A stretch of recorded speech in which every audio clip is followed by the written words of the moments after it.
Hi everyone, Sarah at Cornish Papercraft. I wanted to bring to you today a very quick and easy double gatefold card using the Peaceful Moments and Painted Poppies set and using the DSP that matches it. There we go, how pretty is that? Okay, so what we're going to be using is Peaceful Moments for the sentiment, there are moments we'll look back on with joy and congratulations. And then on Painted Poppies, we're going to be using just a single poppy. Obviously, if you do want these two stamp sets, please do let me know and I can order them in for you. Or if you'd like to join my team, let me know. So I have gone ahead and cut most of my card already. So the first bits you're going to need is a piece of Whisper White.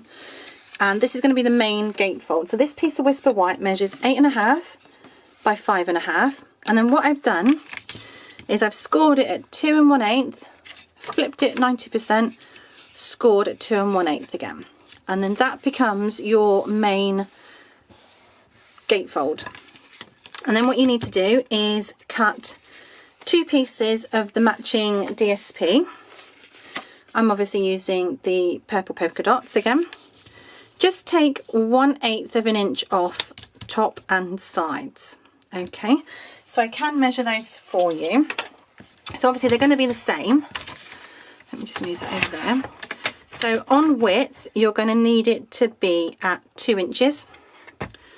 And on length, it's going to be at 5 3/8. So both pieces are exactly the same size, okay?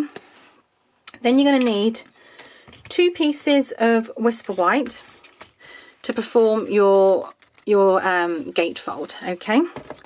Both of these again measure the same size and they are 4 inches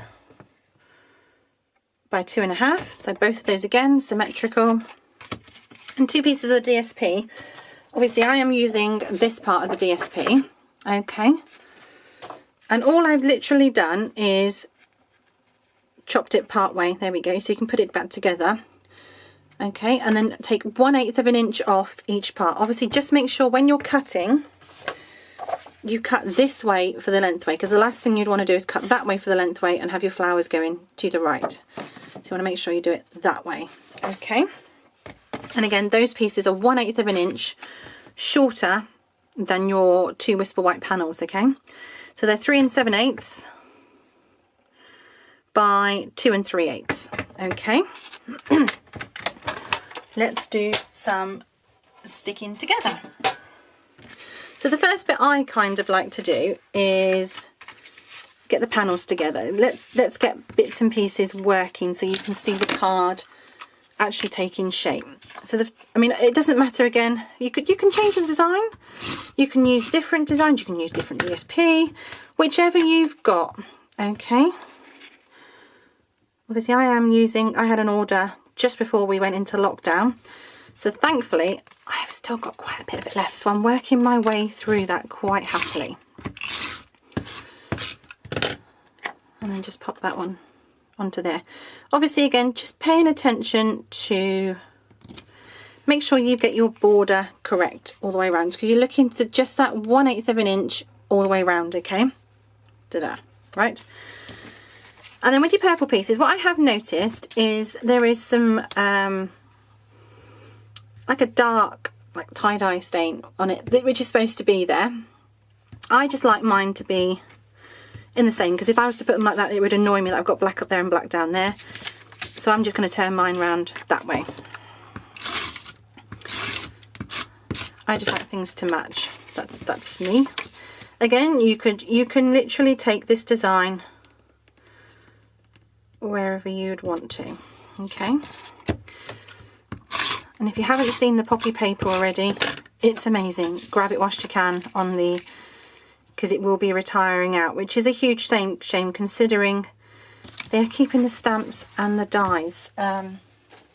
Here's a quick flick through. Isn't it pretty? That is so pretty. You get 2 sheets of each design, obviously, in the 12 by 12 pack. So I will be making quite a few different cards, but it is just so pretty. I think it's lovely. So I will be ordering a couple more packs before they retire. So what you can do next is you can stick your gatefold down. Obviously what you need to do is, if this part is sticking to the left, only put adhesive on the left hand side, okay? And not too much, because you don't want it to shut the card and glue it down. Okay, so that one goes that way, so I need to know the adhesive goes down in this part. And what you can do is just pop your thumb there, just so you know you've got the right side. And just line those up. So you can already see your card has taken shape. All we need to do now is stamp and we are done. So the next bit that goes in is the bit inside. And for my sentiments, I just used Memento Tuxedo Black because I like it. I like the ink. And just ink your stamp up. Give it a good inking. If you need to line your stamps up, use your cutting mat, use your grid paper, whichever you've got. And then just make sure your card is level to stamp, okay? Make sure you've got your stamp the right way round. And stamp down. There we go. Then what you need to do is grab the poppy and ink that one up. Now with this one, because it's quite a long slender stamp, I like to bring the ink pad to it purely because I don't want to be getting ink all down the side or down the block and getting myself in a right mess. And that one's just going to go down in the right hand corner. You can change it to the left, you can change whatever you like. So what I'm going to do is, just while that ink is drying, I'm just going to stamp the congratulations sentiment. Let me just grab some scrap paper. There we go for the congratulations, just while I've got the Memento ink open. And just pop your congratulations down, okay? So that is all of your stamping done. So you can put your ink pads away, or for me, out of touchable sight for the moment before I stick my fingers in them, before I suddenly stick my card into them. And the next bit you're going to need to do is to colour your poppy. Now, I did use the right markers, only because I found out on the first time I used blends will come through just a little bit, okay? So I'm going to be using white markers on these ones. And I like to use, for the stems, I keep calling them stalks, use the thin tip and just literally run your pen down them very quickly, okay? This is actually quite therapeutic, I found, because you have to take your time just to make sure you're colouring in your lines, because the last thing you want to do is, after you've put the card together, is go and colour outside the lines and ruin your card completely. And then what I found for the leaf, I just did the edges, just so it gave me an idea. And then I got the brush end and literally filled it in, just because it was a lot quicker. Because when I'm sitting here doing these, I batch make all of my cards, so I tend to have a bit of a moment of colouring and then assembling them all together. And then what I did with my poppy again, I just lined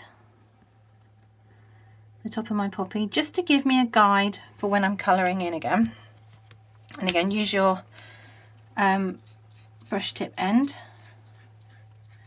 and just take your time. There's no need to rush, because if you start rushing, you're going to make mistakes, and mistakes cost after a while with lost card.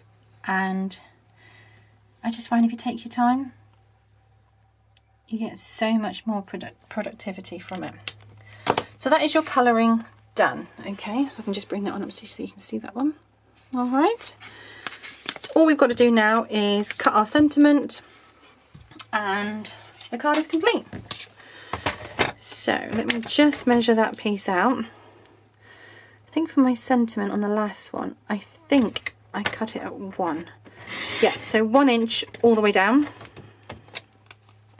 And then what you can do, I did use the banner punch to cut mine, or you can fishtail it, where you would cut it to your desired length, cut in the middle and then angle each side, which is great. Sometimes I do rush it and I do find I have a bit of an end that doesn't look quite straight enough. There we go. So that's the banner punch that's just done that one. It's always handy to have quite a few punches in your stash, because not only do they coordinate with all the stamps, you can use them for other things as well. It doesn't have to be that stamp set they always go with. I will do a craft room tour when I get to possibly 250 subscribers. And then what you need to do, get your dimensionals. I've used the larger ones. And just pop them on the back, and then just use a little bit in the middle just so it doesn't sag. I use all of my dimensionals, even the sides, the borders, everything gets used, because it all costs money to buy, so everything has to get used, especially when you're reselling your cards at craft fairs. You just need to get as much return as possible from them. Okay, so just so you can see that one again, so I'm just going to pop that one down, put the congratulations just to the right. Done. There we go. 2 cards, 11.5 minutes, all completed. How pretty is that one?